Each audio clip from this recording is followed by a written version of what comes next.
toujours y croire. Ouais. Pour moi, c'est déterminant parce que c'est cette volonté de dire ne rien lâcher, mais Ouais. toujours y croire. Mmh. C'est-à-dire que tout est possible, tout est possible. Et je pense que voilà, c'est vraiment ça. Si je me revois il y a quelques années en arrière, je me dis mais j'étais culottée quand même à quelque part.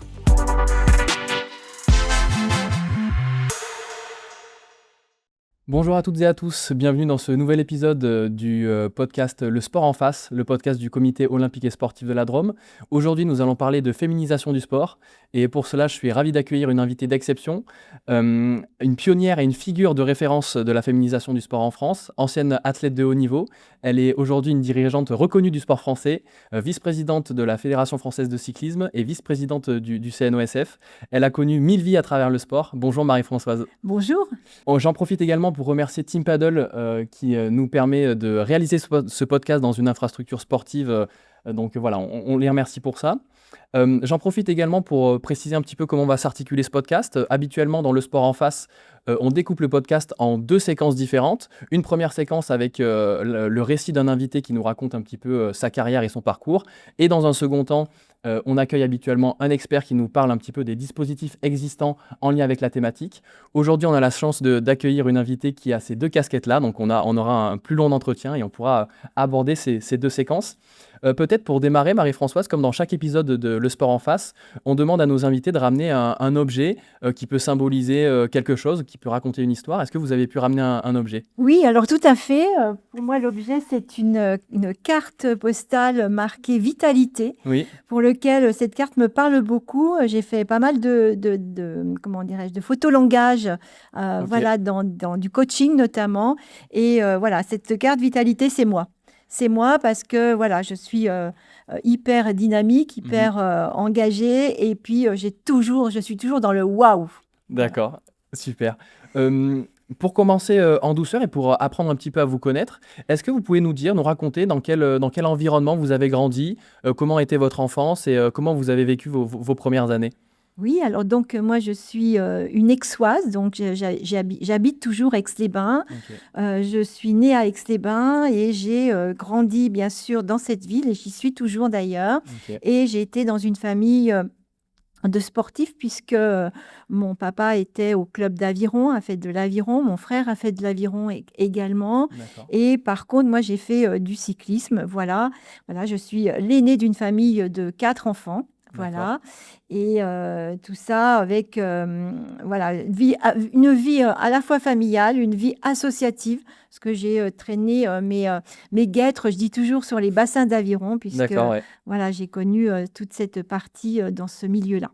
Donc, de ce que je comprends, le sport est tout de suite rentré dans votre vie. Enfin, vous baignez déjà petite dans un environnement sportif et j'imagine que vous avez fait plusieurs sports. Comment ça s'est passé de... Oui, alors comme toute jeune fille, voilà, on se cherche un tout petit Oui, peu. Donc dès l'école primaire, alors ma mère m'avait mis dans de la danse folklorique, mais c'était vraiment pas pour moi. ok. Donc à partir de là, après, j'ai fait du sport et d'abord du sport à l'école. Et je tiens à dire que le sport à l'école, c'est ce qui déclenche beaucoup d'engagement derrière, beaucoup d'envie.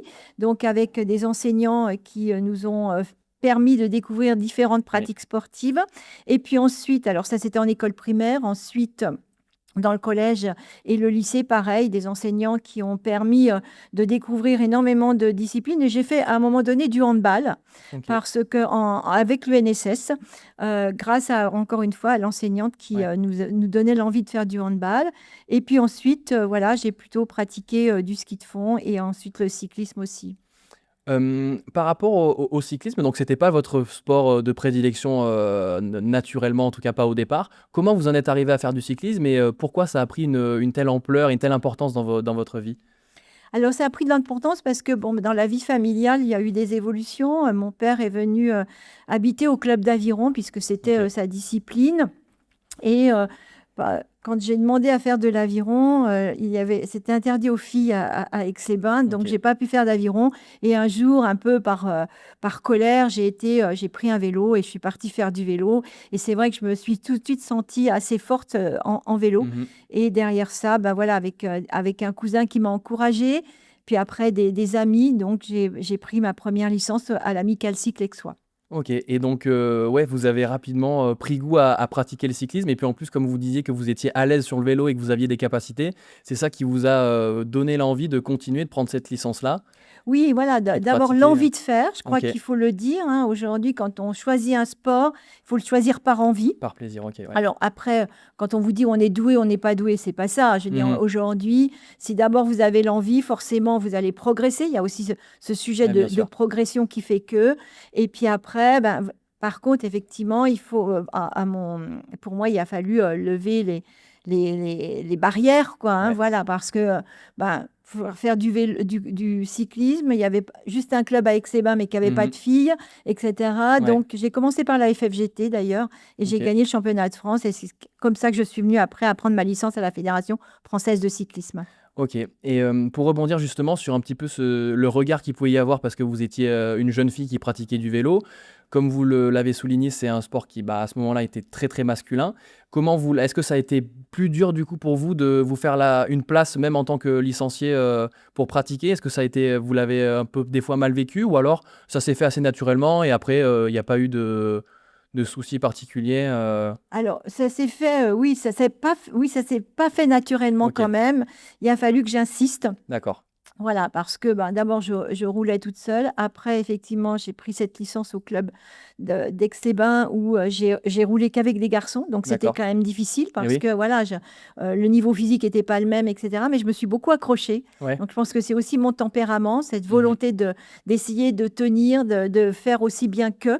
Et c'est de là qu'après, voilà, j'ai progressé et j'ai pu faire évoluer ma carrière. Par rapport à la pratique du sport, donc notamment là, le cyclisme, à partir de quel moment vous avez été en compétition seulement avec des filles?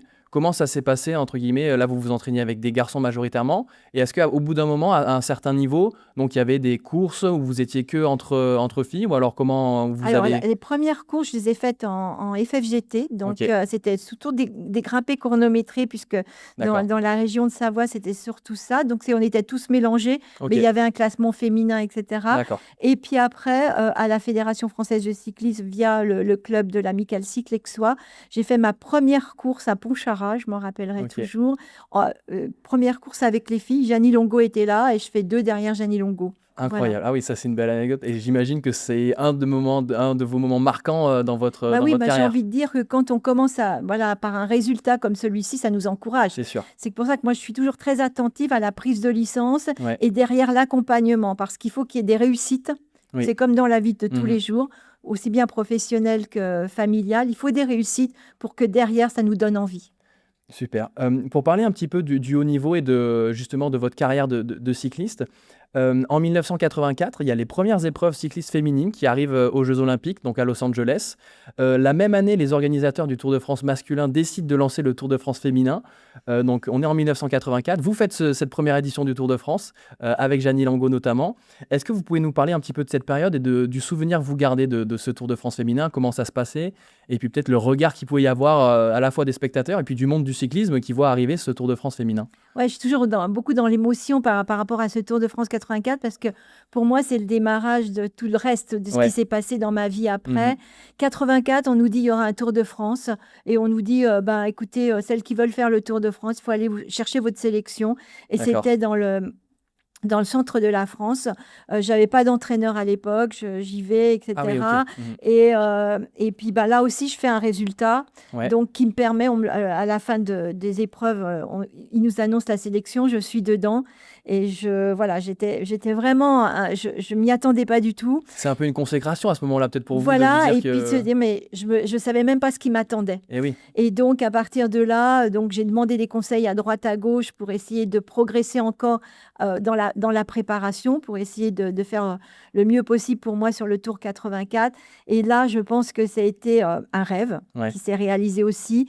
Et puis derrière, quand on était sur le Tour, après, c'était magique, quoi. Je crois que je OK. m'en rappelle encore aujourd'hui. J'ai des scènes qui me reviennent sur, voilà, alors on passait, les gens disaient, ah, mais je crois que c'est des filles qui courent. Enfin, incroyable, quoi. Ouais, ouais, donc vous en gardez un très bon souvenir quand même, Oui, et puis je fais 2 sur les Champs-Élysées, je m'attendais pas à être dans cette échappée de départ, ouais. voilà, je je savais que j'allais être battue au sprint par une grande Hollandaise qui faisait 2 fois ma taille, mais j'entendais: «Allez la française, allez la française», Et c'était oui, oui. incroyable, j'en ai encore des frissons, Et quoi. vous jouiez la gagne donc sur les champs alors? Bah, bien Ah oui. ça c'est dingue. Et du point de vue peut-être un peu plus du monde du cyclisme, comment vous étiez, accompagnés, encadrés, du point de vue du Tour de France féminin? Est-ce que j'imagine forcément qu'il y avait une différence par rapport au Tour de France masculin, mais comment vous l'avez vécu vous d'un point de vue de l'accompagnement des sportives? Alors à cette époque, donc quand, en même temps il y avait les Jeux, hein, c'est ce Oui, on a dit, donc il y avait cette équipe de France qui s'était constituée. C'est, Jean-Yves Plaisance qui était un entraîneur chez les garçons en cyclo-cross que l'on avait désigné OK, pour nous encadrer, donc je pense que c'était pas sa volonté première, mais il s'est prêté au jeu de nous encadrer, OK. voilà. Et puis en fait on découvrait, quoi. Tous les jours il y avait quelque chose, voilà. Nous on avait préparé comme on pouvait ce Mmh. Tour de France, donc on avait des hauts et des bas. On était massés tous les soirs, ça nous était jamais arrivé jusqu'à là. D'accord, ouais. Voilà, on avait la télé, on a eu quelques émissions à la télé. Et je me rappelle d'une émission, j'ai gardé encore la séquence où je dis ah, mais moi, je pensais pas faire le Tour de France, et Et moi, oui, je oui. pensais pas. Puis je voudrais pas faire que du vélo parce que je veux rentrer chez moi. Enfin, c'est un truc incroyable.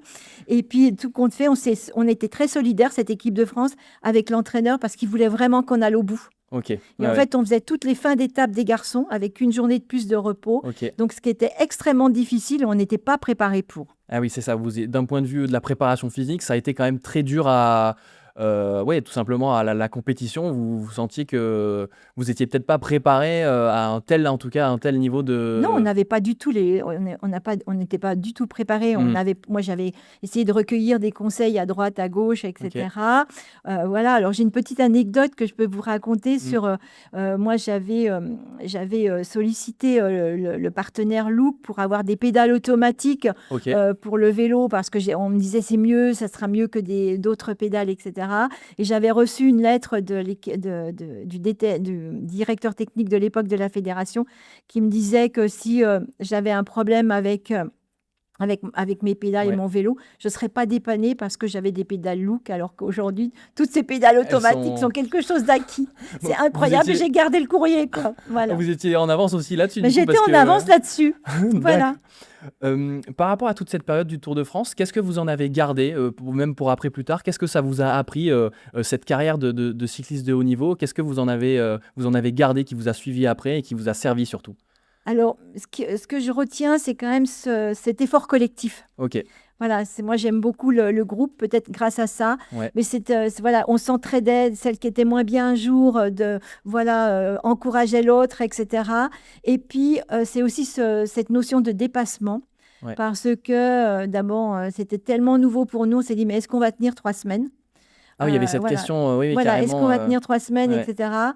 Et on a tenu 3 semaines, donc on a vu aussi qu'on pouvait aller au-delà de ce qu'on espérait. Donc cette notion de dépassement, de détermination, voilà, c'est des qualités qu'on développe au travers un tel parcours, Mmh. quoi, de Tour de France. Donc moi, j'ai envie de dire, je me suis révélée, en tout cas, j'ai découvert les capacités que je pouvais avoir. Et puis il y a le mental. Je pense que, Oui, voilà, alors je suis quelqu'un de teigneux, je le sais, on me le dit assez souvent, je ne lâche rien. Et vous savez, quand vous êtes dans un col et que vous voulez vraiment finir l'étape et que vous ouais. n'êtes pas très bien, là, il faut avoir du mental. C'est à ce moment-là que ça Voilà, c'est ça. Et puis, moi, ce que j'ai aussi comme souvenir de ce Tour de France, c'est les encouragements qu'on avait ouais sur le bord des routes. et il y avait du Euh, monde et vous il avez y avait ressenti du monde et les gens ce disaient: «Ah, mais il y a des Françaises, et cetera». C'était incroyable et je pense que tout ça, c'est aujourd'hui, voilà, quand on voit les Tours de France, moi, ça me fait repenser à ça, quoi, bien voilà. sûr et donc j'imagine quand même qu'à l'époque, donc forcément, s'il y avait, autant de gens sur la route qui vous ont vu faire ce Tour de France, ça a quand même mis un coup de projecteur aussi sur, donc le cyclisme féminin, mais le sport féminin puisque on avait donc ce Tour de France féminin, Mais on était des bêtes curieuses. d'accord, ouais. Parce que, comme ça n'avait pas été très bien annoncé qu'il y avait ce Tour de France Oui, féminin comment ça en même s'est temps que celui des hommes, puisque nous, on faisait les derniers kilomètres c'est ça. du tour des garçons, et il y a des gens qui disaient: «Ah, mais je crois que c'est des filles qui passent», puisqu'on était avant les garçons. Tout le monde n'était pas forcément au courant Mais non, pas du que tout. OK, Voilà, donc tout le monde n'était pas forcément au courant, et donc on dit: «Ah, mais je crois que c'est des filles». Mmh. d'accord.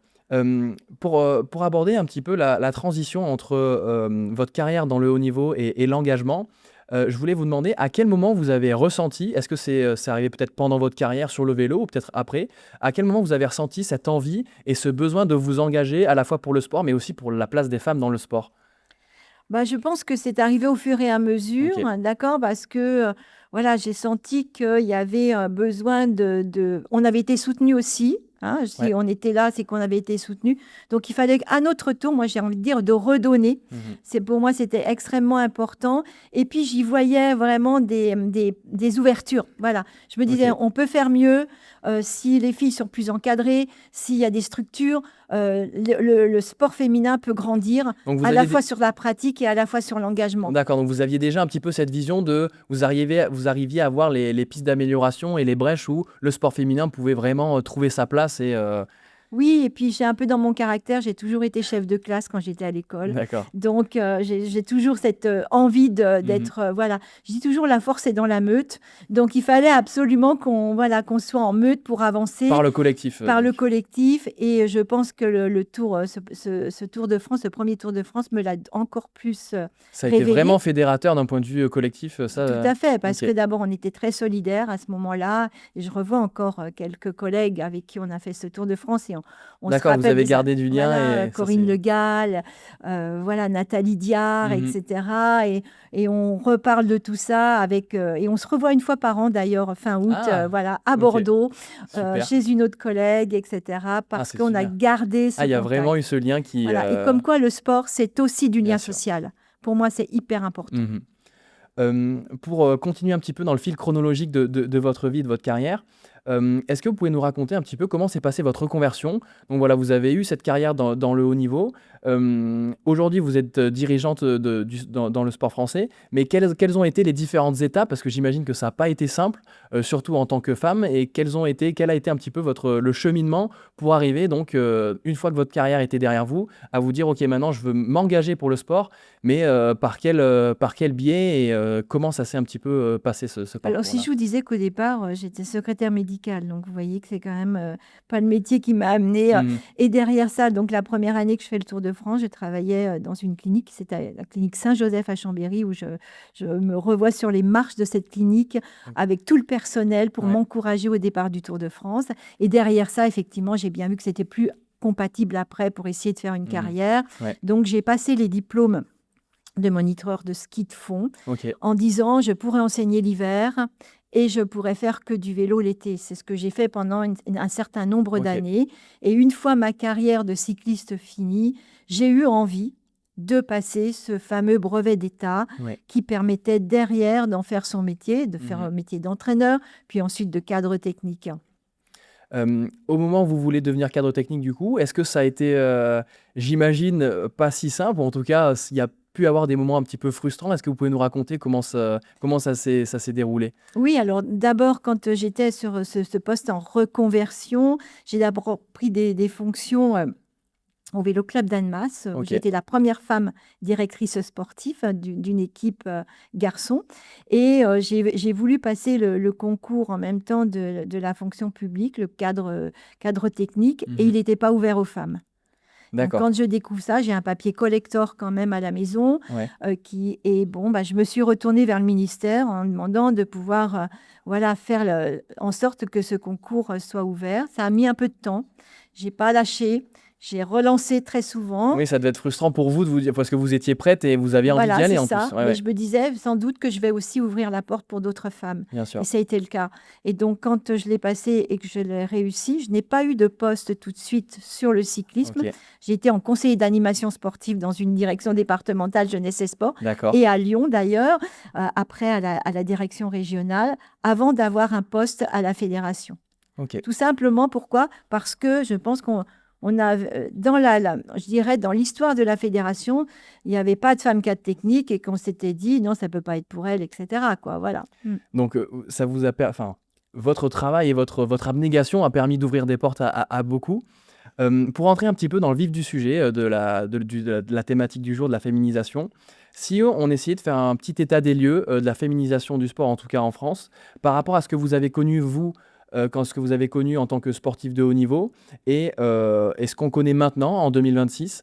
Est-ce que vous pouvez nous dire, comment déjà vous jugez un petit peu l'avancée, qui a été faite pour la féminisation et quels sont les progrès, en tout cas marquants, qui ont pu être réalisés déjà? Alors je dis toujours, on est dans le trop peu ou le pas assez. OK. Parce qu'aujourd'hui, évidemment, il y a eu des choses de fait sur la féminisation. Il y a beaucoup de femmes qui passent le concours de cadre technique. Avant d'être cadre technique, vous pouvez passer vos diplômes fédéraux, etc., beaucoup plus facilement. Mais je pense qu'on a encore... aujourd'hui, il n'y a que 2 femmes DTN, par exemple, et on a 33% de femmes à l'encadrement. Donc, c'est quand même, toute fédération confondue, mais c'est quand même très peu. Donc, je pense qu'on est, si vous voulez, sur cette dynamique, mais qui prend du temps. Pourquoi ? Parce qu'en même temps qu'on pousse à ce que le concours soit ouvert, à ce qu'on puisse avoir des postes, ce qu'on oublie de faire, c'est d'aménager ce poste. Aujourd'hui, alors, peut-être chez les jeunes hommes, aujourd'hui, ils revendiqueront les mêmes choses, mais je crois qu'en même temps qu'on pousse l'évolution des postes, il faut penser à réorganiser cette fonction. Aujourd'hui, si je discute souvent avec des femmes qui entraînent des sports co, si vous partez tous les week-ends, ou si vous avez un week-end sur 2 d'ailleurs, où vous coachez chez vous, c'est quand même pas facile. Donc aujourd'hui, en même temps qu'on pousse à avoir des femmes cadres techniques, il faut réaménager les postes de travail. Donc, il faut retravailler avec les fédérations le poste de travail. Pour penser à tous les à côté et le fait que... Une vie familiale, une vie professionnelle, ça s'équilibre avec une vie familiale. Et aujourd'hui, on en avait fait des métiers très atypiques, les métiers de cadre technique, peu importe la discipline d'ailleurs. Vous partez très souvent à l'étranger ou en France, vous coachez le soir, etc., qui n'est pas forcément compatible avec une vie familiale. Aujourd'hui, il faut repenser aussi l'équilibre de vie. C'est comme ça qu'on aura beaucoup plus de femmes qui s'engageront demain. Pour parler toujours, peut-être pour rester un petit peu sur le côté des progrès qu'on a fait dans la féminisation, est-ce que de par aussi votre casquette au CNOSF, vous avez certaines fédérations qui se sont vraiment emparées pleinement de ce sujet et sur lesquelles on voit qu'il y a des choses qui sont faites, des choses qui sont travaillées et qui fonctionnent ? Alors, je pense qu'il y a beaucoup de fédés qui font beaucoup d'efforts aujourd'hui. Les sports co, peut-être encore plus facilement que les sports individuels. Je ne vais pas en citer un plus que l'autre parce que tout le monde est dans cette dynamique. Voilà. Mais la féminisation des métiers, c'est un thème que l'on a aujourd'hui encore très présent au CNOSF et on essaye de le travailler. Et on va le travailler encore sur cette Olympiade parce qu'il a beaucoup évolué. Il y a des fédés en sport co le basket, le hand, etc. Il y a des femmes qui coachent aujourd'hui. En sport individuel aussi, l'athlétisme, il y a des femmes, etc. Pour autant, on a besoin, encore une fois, je vous dis, de revoir le temps de travail, l'équilibre de vie, mais qui servira aussi aux jeunes hommes. Aussi. Et ça, c'est vrai que c'est important de le souligner, puisque les avancées qu'on fait pour les femmes, ça peut aussi profiter totalement. Complètement, aujourd'hui. On ne peut pas dissocier les deux, parce que la vie moderne, on va dire, est faite de cette façon-là. Et plus on aura de femmes dans les instances dirigeantes, plus cette thématique-là va être portée. Oui, on va y venir justement. Peut-être d'abord parler de la pratique sportive féminine. On voit en 2025, 61% des femmes de 15 ans et plus déclarent pratiquer une pratique sportive régulière, soit 10 points de plus par rapport à 2018. C'est 62% pour les hommes qui font seulement plus 5 points par rapport à 2018. Donc on voit que l'écart il diminue. Pourtant, il y a quand même une statistique que je voulais partager avec vous, c'est celle des licences, parce qu'on voit qu'il y a à peu près 38% de licences qui sont détenues par des femmes en 2024. Donc même si les femmes pratiquent beaucoup de sport, en tout cas à niveau égal par rapport aux hommes, on voit que d'un point de vue des clubs et des licences, on n'est pas encore tout à fait à l'équilibre. Comment vous expliquez peut-être cet écart et quel regard vous avez sur ce constat-là ? Alors oui, effectivement, il y a un écart parce que je pense qu'il faut encore réorganiser nos structures clubs parce que quand vous faites des entraînements le soir à 19h, etc., c'est moins compatible pour certaines femmes, certaines disciplines, etc. Il faut qu'on réorganise.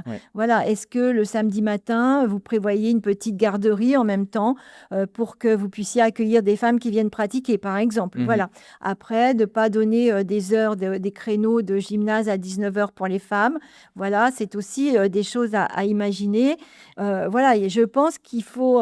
alors, il y a encore ce faible pourcentage, il est en train de progresser, et il faut donner de la visibilité aux bonnes pratiques.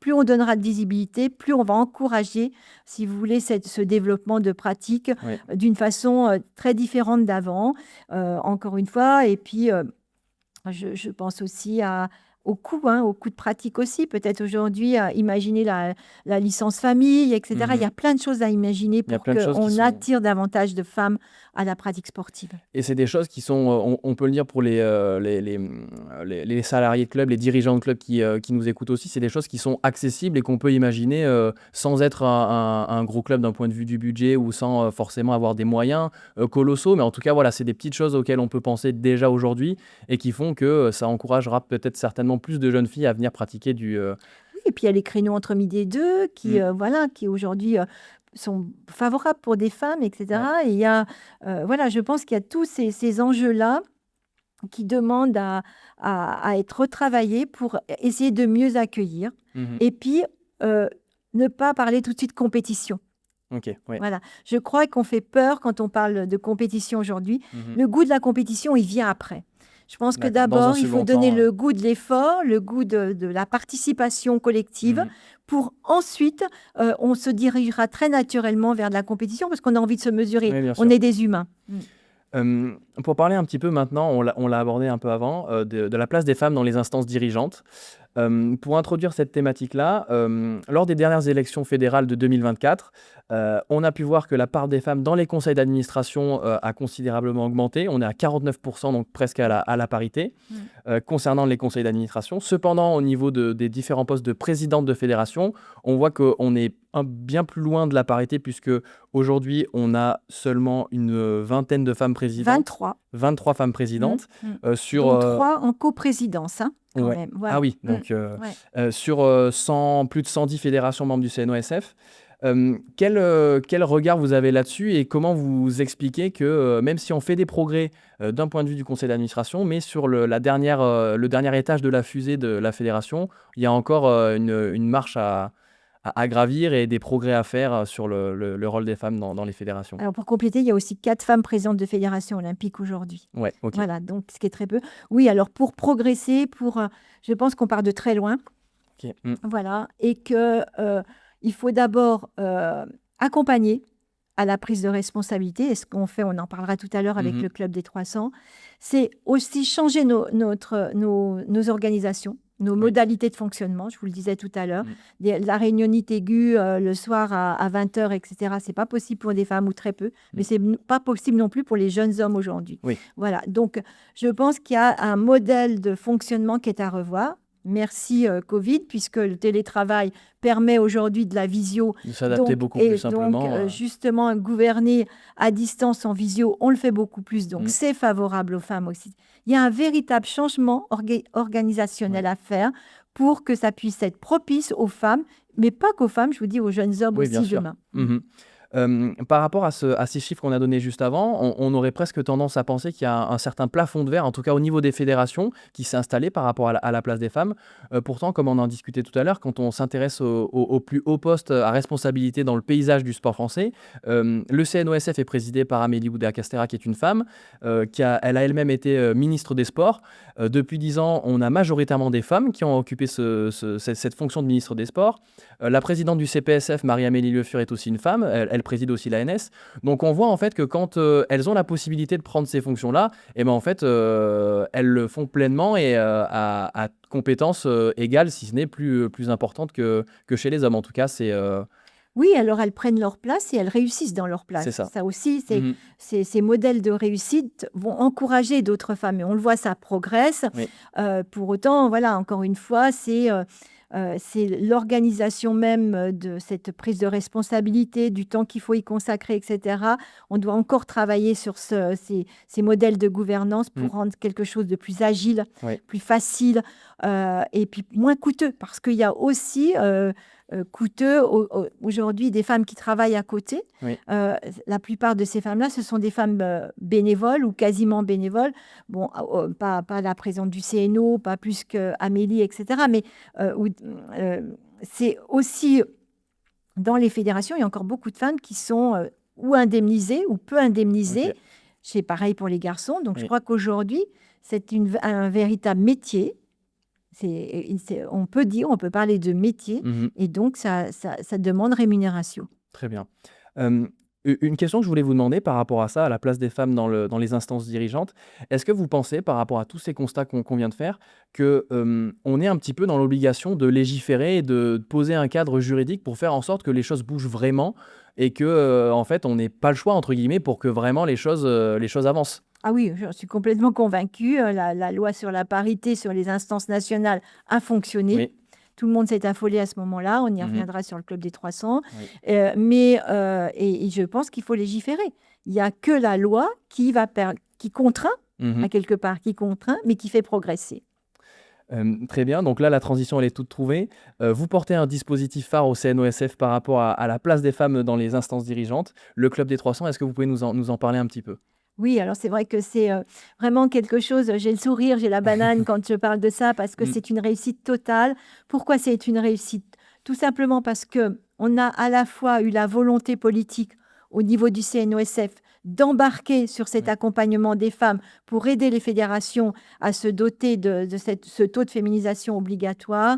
Mais on a eu aussi, grâce aux Jeux olympiques de Paris 2024, le fonds de dotation qui est venu abonder financièrement un programme d'accompagnement qui a permis justement de doter ces femmes d'outils pour pouvoir prendre leurs responsabilités. Et c'est une réussite puisqu'après ce programme, il a réussi au niveau national, les contenus nous appartiennent Mmh. et on a pu, aujourd'hui, on les décline sur les territoires via les ligues, via les crosses, via les DOS, etc.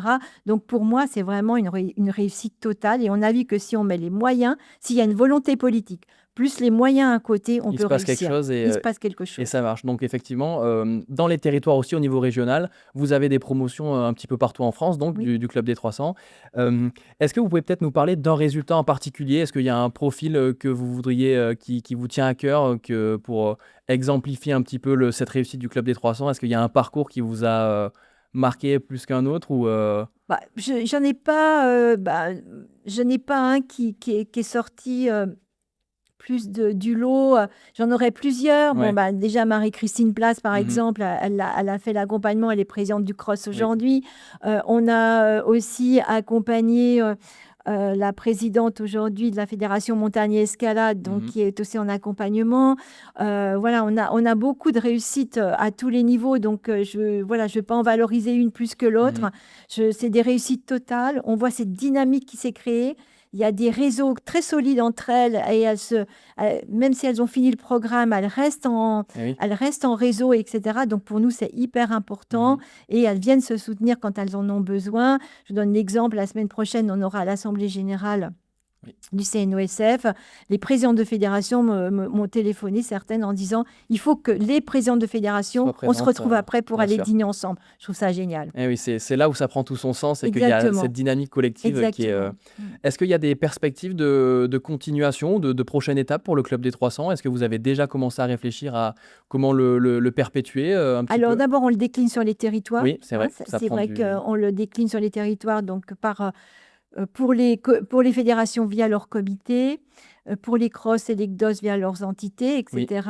Donc on va continuer parce qu'on avait d'abord fait une première sélection justement pour bien accompagner, donc Mmh. ne pas le décliner tout de suite à tout le monde. Oui. Mais voilà, parce qu'on veut que les contenus ne soient pas dévalorisés, on veut vraiment garder ce fil conducteur qui est dans les contenus de formation. Et puis après, on a aussi un autre dispositif que l'on a mis en place. Alors là, pour quelques présidentes de fédération, qui s'appelle Duo Gagnant. OK, Voilà, où là, c'est vraiment du mentoring qui est d'accord. proposé à certaines présidentes de fédération, mentoring avec une personne du monde de l'entreprise, homme ou femme, et qui, pendant quelques mois, accompagne Accompagne, une des concrètement. présidentes, OK. voilà, qui en a besoin. Et c'est vraiment, c'est ça le mentoring, c'est-à-dire de l'échange à un moment de la journée ou le soir, etc. Moi, je ne sais pas ce qui s'y passe, mais c'est très bien Ouais, et et on nous en redemande. et vous avez d'excellents retours par rapport Excellent à. retour. D'un point de vue un peu plus local, par rapport à la féminisation du sport, au Comité olympique et sportif de la Drôme, au CDOS, en 2026, on a instauré un dispositif Drôme Sportec, donc qui s'articule autour de 2 grandes actions complémentaires. La première, c'est qu'on organise des réunions de travail et de sensibilisation avec les éducateurs sportifs et les cadres techniques des comités sportifs. Donc là collègues. Le but, effectivement, c'est de les réunir pour justement, un peu comme vous venez de le dire, mais échanger pour pouvoir monter en compétences, créer aussi un réseau de bonnes pratiques et de bonnes initiatives sur ce sujet-là. Et d'autre part, on a la deuxième action qui est un cycle de conférences, donc sport et femmes, ouvert au grand public cette fois, où là, l'objectif, c'est vraiment de s'adresser à tout le monde pour diffuser des contenus qui soient accessibles et opérationnels, que les gens puissent s'en emparer concrètement. Pour vous parler de quelques thématiques de ces conférences sport et femmes, on parle de burn-out et de santé mentale, de la place des femmes dans les médias et de la communication, la prise en compte également aussi des spécificités féminines dans la préparation physique, et puis aussi de la responsabilité des femmes dans les instances dirigeantes. Donc voilà, dans la Drôme, vous savez que si vous êtes intéressé par toutes ces thématiques-là, je vous invite à suivre les réseaux sociaux du CDOS Drôme, puisque c'est là-dessus qu'on communique toutes les informations. Donc voilà, c'est aussi en territoire qu'on s'empare de ces sujets-là, et il faut que un petit peu partout, eh bien, on puisse en parler pour faire évoluer les choses. Euh, je voulais aussi aborder avec vous le sujet de l'héritage de Paris 2024, puisque forcément, ça a été des jeux importants aussi pour la place des femmes dans le sport, puisque c'est les premiers jeux paritaires de l'histoire, notamment d'un point de vue donc, des athlètes, puisqu'on était à 50-50. Est-ce que pour vous, ça représentait un signe fort, et est-ce que vous pensez qu'on peut aller un peu plus loin vis-à-vis des Jeux Olympiques et de la place des femmes dans les... Alors oui, c'est vrai que ces Jeux de Paris 2024 ont envoyé des signaux très forts. Mhm. Il y a eu des moyens aussi de mis pour justement travailler sur des enjeux comme la féminisation. Je vous disais, le Club des 300, grâce à Impact Oui, 2024, tout à on a fait. pu financer ce programme. Il y a eu cette visibilité aussi qui a été donnée au sport féminin et notamment aussi à l'handicap, C'est comme sûr. jamais. Donc, comme je dis toujours, il faut montrer les choses pour que les gens s'en rendent compte. Et en plus, il y a eu aussi toute cette ce sport populaire. En tout cas, voilà, il y a Mm. eu beaucoup de gens qui ont vu les sports féminins, masculins, handisport, etc. et qui font que ça laisse des traces. Oui, Plus que, voilà, si les Jeux se passent à Los Angeles ou autre, même si vous l'avez à la télé, etc. ça Les nous gens les ont impacte plus. Ouais. vécus dans les territoires quand il y avait des animations, quand il y avait des épreuves dans les territoires. À Paris, c'était incroyable. Moi, j'ai beaucoup discuté avec les volontaires que Oui. je rencontrais sur mon chemin, mais tout le monde était joyeux. Je Mhm. pense que c'était, je vois aussi les célébrations au Club France qui ont été des moments incroyables d'engouement, de joie. Et on en avait besoin. On avait besoin de cette joie. Mhm. Et c'est ça aussi le sport. Ouais. Voilà, dans des moments de crise politique ou autre, le sport est là pour donner de l'envie, Pour donner de la fédérer. joie. Mm. Comment vous pensez qu'on peut arriver à vraiment se... Alors, on est en 2026, donc ça a déjà un petit peu avancé, mais c'était important aussi de se saisir justement, d'essayer de surfer un petit peu sur cette dynamique qui a été initiée par Paris 2024. D'un point de vue de la féminisation, est-ce que vous sentez qu'il y a vraiment eu quand même un avant-après, et que dans le regard des gens, mais à la fois aussi dans les instances, que ça a pu faire bouger un petit peu les lignes, et qu'on garde au-delà du souvenir de Paris 2024 quelque chose de tangible et concret qui a permis de faire avancer cette cause-là? Oui, d'abord parce qu'il y a eu des résultats avec le sport féminin français. Mhm. Donc, beaucoup de visibilité, beaucoup de résultats. Donc, les gens ont découvert des athlètes Oui, françaises, on va le dire. Et dans les volontaires aussi, puisqu'il y avait énormément de femmes aussi, on était à parité, etc. c'est vrai. Les gens découvraient qu'il y avait des femmes qui étaient là au bord d'une route ou Mm. au bord d'un stade, etc., etc. Donc, tout ça, on a donné à voir. Oui, Et là, forcément, là, dans ce cas-là, ça change, on va dire, ça change notre vision. On voit des femmes, on ne dit pas, ah, donc c'est une femme. On trouve ça tout à fait naturel. Moi, je oui. voyais dans le métro, quand je voyais les volontaires, filles et garçons, je m'arrêtais, je discutais avec eux, etc. Et je disais pas, ah bah tiens, il y a une fille. Parce Oui, qu'il y la en avait. mixité, c'était même plus un sujet en fait. La mixité C'était... n'était même plus un Ouais. sujet. Et c'est pareil pour le handisport. Donc, je trouve que là, on a marqué les esprits. Voilà, donc alors, il faut encore, peut-être qu'on aura aussi cette chance-là sur les Jeux de 2030, je l'espère, Oui. qu'on puisse avoir ce même engouement. Mhm. Moi, j'y suis allée aussi sur les Jeux de Milan. J'ai vu aussi qu'il y avait encore ces traces de Ouais. cet engagement filles, garçons, etc. Je repense au match de hockey féminin Oui. à Milan avec le nombre de gens qui étaient là dans la patinoire. Je me dis que c'est gagné. Ouais. C'est gagné. Vous avez présidé pendant 10 ans une association qui s'appelle Femixport, qui œuvre justement rendre le sport plus accessible aux femmes. Est-ce que vous pouvez nous parler un petit peu de Femixport et des différents contenus et des choses qui sont mises en œuvre par l'association? Oui, alors Femixport est né après des assises femmes et sport qu'avait organisé Marie-Georges Buffet, Mhm. je tiens à le dire, Oui. et qui derrière cette association s'était créée pour justement continuer à travailler, vous voyez, c'est vieux, hein, Ouais. et continuer à travailler sur ce terrain d'égalité, de valorisation du sport féminin. Donc, plusieurs choses, valorisation de la pratique, donc ça peut être des animations avec des établissements scolaires. Mais moi, je devais y aller cette semaine pour les aider sur une mission, mais qui a été annulée à cause de la chaleur. Mais Mhm. voilà, il y a encore des animations, sollicitations de fédérations aussi sur Ouais. les formations dirigeantes qui viennent compléter celles qui sont faites par le CNOSF aujourd'hui. On avait créé, j'étais en tête de cette création de 3 niveaux de modules pour prendre des responsabilités avant qu'on ait les modules du Club des 300. Donc là aussi, des fédés nous sollicitent, et puis des conseils, et puis de l'accompagnement quand il y en a besoin, etc. J'ai encore eu une jeune fille hier qui m'appelait, je lui ai dit, je suis plus présidente, mais je vais vous donner des conseils, etc. Bien sûr. Voilà, donc il y a Ça besoin. reste une ressource Ça pour reste, les Femix acteurs. reste une ressource. Ouais. Une ressource aussi, on travaille beaucoup avec le ministère des Sports, aux côtés du ministère des Sports. Mhm. Voilà, moi, je leur avais, notamment cette année, au mois de janvier, sur la journée mondiale du féminin, on a été accueillis à la fédération d'athlétisme, voilà, et on avait travaillé avec les services de l'État de l'Île-de-France, et on a fait de très belles tables rondes sur tous les enjeux du sport féminin. Et voilà, donc on est là, il faudra continuer à comment dirais-je, à promouvoir, donc au travers des tables rondes, au travers de la formation, au travers de l'accompagnement. C'est le rôle qu'endosse aussi Femixport encore aujourd'hui. Super.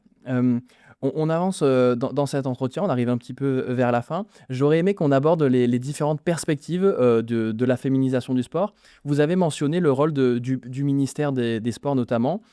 Quel regard vous avez sur l'action justement du ministère, ce qui est mis en place d'un point de vue des politiques publiques? Et est-ce que pour vous, il y a quelque chose encore à faire? Est-ce que c'est suffisant pour que justement on arrive à faire bouger les choses de ce point de vue Suffisant, on ne sait jamais suffisant. Oui. Voilà, donc on a encore beaucoup de progrès à faire. Pour autant, voilà, je sais que aujourd'hui, il y a une vraie volonté du ministère des Sports à accompagner les fédérations sur leur plan de féminisation, sur la façon dont ils vont féminiser davantage leur encadrement, sur le développement de la pratique, voilà, sur la formation. Et ils sont très soucieux justement de l'application de la loi pour les prochaines élections des fédérations. J'ai eu un contact cette semaine avec eux. Voilà, ils vont informer davantage les fédérations sur la façon de s'y prendre, etc. Voilà, je crois qu'on travaille tous ensemble. Le ministère des Sports, le comité olympique, les fédérations. Je crois qu'il y a une prise de conscience collective. Pour autant, comme je vous le disais au début, c'est qu'on part de loin et que ça prend du temps. Donc moi, je suis quelqu'un qui effectivement est très impatiente. J'ai envie de passer un grand coup d'accélérateur, mais c'est pas facile. Voilà, en vélo, c'est facile, hein, on met les watts. Mais là, il y a encore un petit peu... mais bon, en tout cas, on fait en sorte que ça avance. Et puis c'est vrai qu'un des fils conducteurs au fil de notre discussion, ça a vraiment été de travailler de concert, l'effort collectif pour que tout le monde on ait conscience qu'on soit tous les acteurs du sport dans le même bateau et que c'est un travail collectif qui permettra de faire avancer les choses. Mais tout à fait, je pense terme. et on l'a vu, ce travail collectif, il s'est fait pour Paris 2024. Oui, tout à fait. Dans les appels à projets, souvent il y avait le sujet féminin. Donc je pense que cet exemple-là doit se pérenniser, c'est-à-dire qu'on doit être... Et plus on aura de femmes dans les instances dirigeantes, dans les fédérations, plus il va avoir, s'il veut, cette prise de conscience, qu'il faut encore travailler sur le féminin. Alors, il y en a toujours qui vous disent c'est difficile, ça va être long, etc. Encore une fois, il faut passer des coups d'accélérateur pour gagner du temps. Une de mes dernières questions par rapport, vous avez abordé l'enjeu de 2030. On est qu'à 4 ans de de ces jeux d'hiver en France. Quels objectifs, quels grands objectifs on pourrait se fixer et quelle vision on pourrait avoir de cette échéance-là d'un point de vue de la féminisation du sport? Qu'est-ce que vous en attendez un petit peu peut-être de ces jeux-là? Bah, moi, je pense qu'on aura, je le souhaite en tout cas, c'est qu'on ait la même dynamique que l'on a eue sur Paris Que pour Paris, ouais. 2024, c'est-à-dire trouver, si vous voulez, une dynamique au travers de projets qui soient dirigés vers le féminin, Mhm. donc avec des appels à projets, un fonds de dotation, etc., de la visibilité qui soit donnée aux femmes Oui. dans les sports d'hiver, etc. Je pense qu'on va pas lâcher sur cette dynamique-là. Elle est là, elle est présente, il faut juste la réactiver. Voilà. Peut-être pour toutes les personnes qui nous écoutent, qui travaillent dans des clubs, qui soient salariés ou dirigeants ou bénévoles, est-ce que si on pouvait essayer de retenir deux, trois éléments clés pour faire en sorte que les jeunes filles pratiquent de plus en plus du sport et qu'elles soient de plus en plus confiantes, que ce soit à pratiquer du sport ou même à s'engager d'un point de vue de la direction, du point de vue de dirigeant, quelles seraient les deux, trois petites choses vraiment qu'il faudrait retenir de cet épisode? D'abord, oser. Mhm. Donc, c'est oser ouvrir les portes. Ouais. Voilà, même si on n'a pas une section sportive féminine, eh ben, on en ouvre une, donc on ose. Après, c'est oser donner des responsabilités aux femmes. Voilà, Ouais. c'est oser prendre des femmes dans les métiers. Voilà, je pense que c'est ces trois piliers qui doivent permettre demain de passer encore à nouveau un cap. J'avais une dernière petite question, c'est si vous pouviez vous revoir en tant que jeune cycliste, Oui. maintenant que vous avez parcouru un long chemin parfois sinueux, quel message vous adresseriez? Qu'est-ce que vous diriez à la jeune Marie-Françoise Pottereau qui était sur son vélo plus jeune? Toujours y croire. Ouais. Pour moi, c'est déterminant parce que c'est cette volonté de dire ne rien lâcher, mais Ouais. toujours y croire. Mhm. C'est-à-dire que tout est possible, tout est possible. Et je pense que voilà, c'est vraiment ça. Si je me revois il y a quelques années en arrière, je me dis, mais j'étais culottée quand même à quelque part. Parce que j'ai fait des trucs, ouais, un peu osés. Et oui, mais Osés. c'est ça aussi qui vous a Voilà, permis donc de... peut-être que c'est ça le mot plutôt, c'est oser. Mhm. Mm. Eh ben, je pense que c'est un très bon mot de la fin. Donc, merci beaucoup, Marie-Françoise, d'avoir accepté notre invitation et d'avoir partagé ce parcours qui aura inspiré beaucoup de gens qui nous écoutent. Donc, merci beaucoup. Je tiens aussi à remercier toutes les personnes qui nous ont écoutés. Merci aussi encore une fois à Team Paddle qui nous accueille dans leurs superbes locaux pour tourner ce podcast. Merci aux équipes aussi de SVD Studio qui nous accompagnent dans la production et à la réalisation de ce podcast. Et donc, je vous invite à retrouver ce podcast en format audio sur toutes les plateformes audio et en format vidéo sur la chaîne YouTube du CDOS. Et donc, pour finir, je vous invite aussi à suivre le CDOS sur tous ses réseaux sociaux, donc Instagram, Facebook et LinkedIn, pardon, où vous retrouverez tous les meilleurs passages de ce podcast. Donc, merci beaucoup et à très bientôt pour un nouvel épisode.